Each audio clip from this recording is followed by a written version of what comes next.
Hello friends, welcome to my channel. I have a couple of cards from Spellbinders' newest collection, Nichols Needlework. This card features gathering stitches. This is one of many fabulous products included in this collection.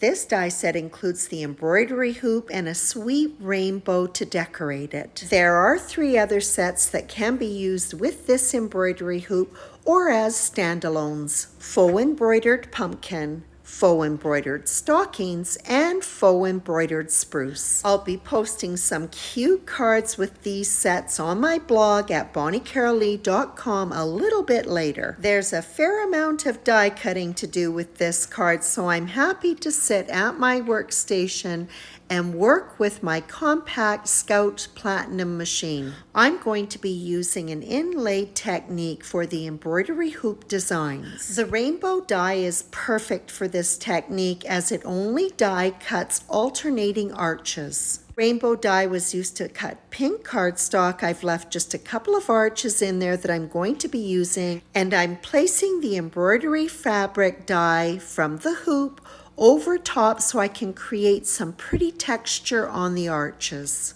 I just think it really emphasizes that faux embroidery look that we're after. The hoop die cuts 2 pieces, the fabric and then the frame. I'll be cutting it a couple of times so that I can have my frame a different color than my fabric. All right, now I'm back to the rainbow die again, and I'll cut my cream colored fabric with it. These cream colored arches will be discarded and replaced with pink ones, alternating with beautiful gold glitter cardstock. Because the glitter cardstock has so much texture, I didn't bother running the fabric die over top of it. And so here we go with the inlay technique. I'll start off by putting the thicker arches in place first. So as I'm doing this in my head, I'm alternating between the pink and the gold. There are a couple of very thin arches which are best to put in right at the very end. To add a little bit more variation, I'm also going to be including a matte gold die cut from the previous card. Right, so all of the thicker arches are in place, well, just about in place when I get this fixed up now that I flipped it over to the back and everything has fallen out. Okay, I think I've got everything back in order, and I'm going to use some Scotch tape to hold these arches in place. So the nice thing about using Scotch tape is it is very forgiving, and if I have to make any adjustments, which I will have to do with these arches, I'll be able to easily lift them up and reposition them. And I'm just going to use my craft pick to help me get those thin frames around those bigger arches, and then my last piece of tape will go on for now. Now it will be much easier for me to take those very thin arches and get those into position. And again, I'll use my craft pick so that I can help nudge it into place. Before the last arch is inlaid, I'll add some additional Scotch tape on the back just to make sure everything's going to be secure.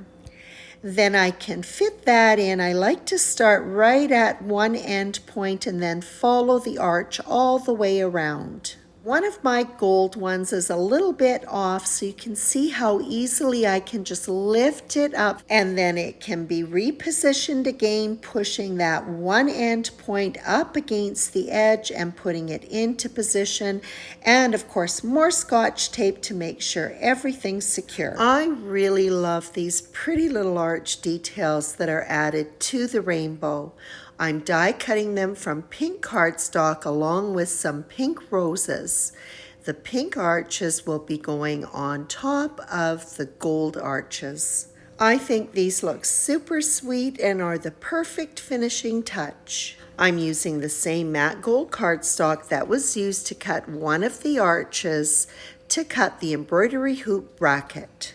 There are tabs on either side of the bracket which I've added liquid adhesive to, and then I'll adhere it to the underside of the frame that was cut from portobello cardstock.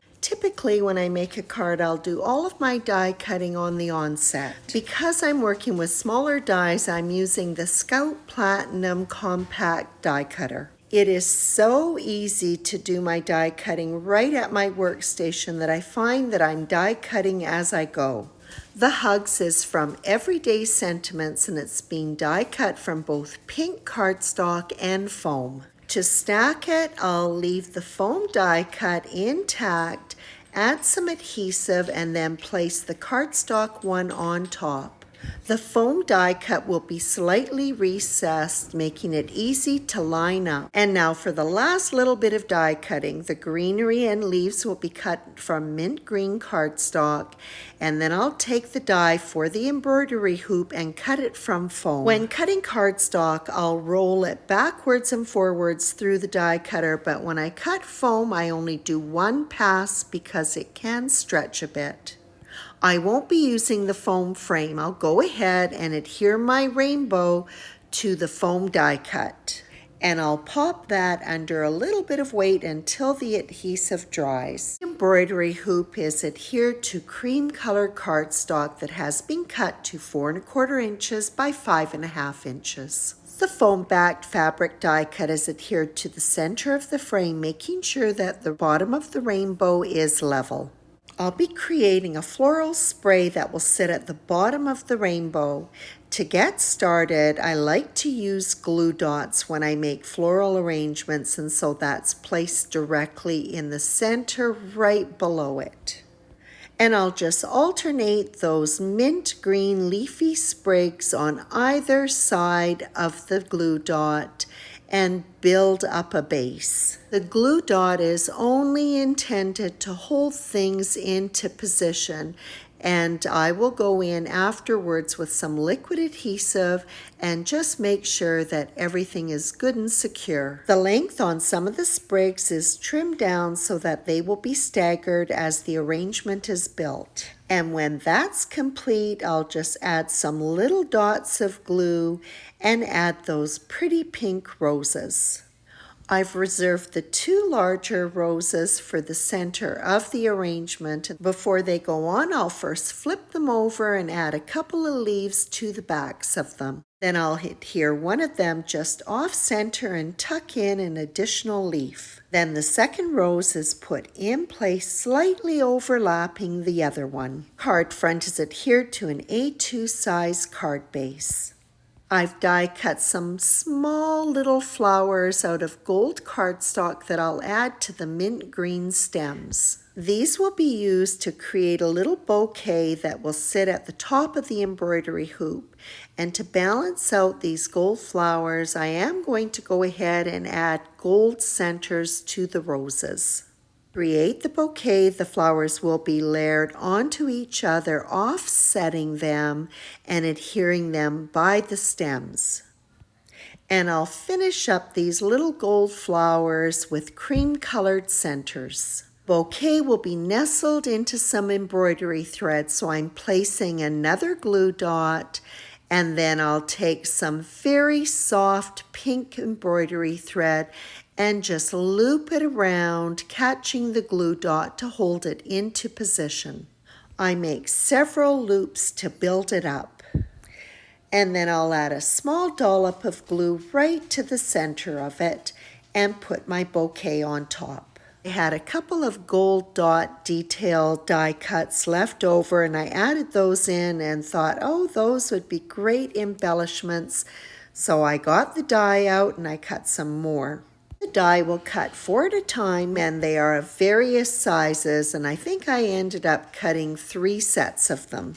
And I'll go ahead and pop my sentiment on and then get busy embellishing the card. I had a couple of extra gold flowers, so I'm going to add those into the spray. Laid out all the little gold dots around the arrangement that is at the top of the embroidery hoop and the spray.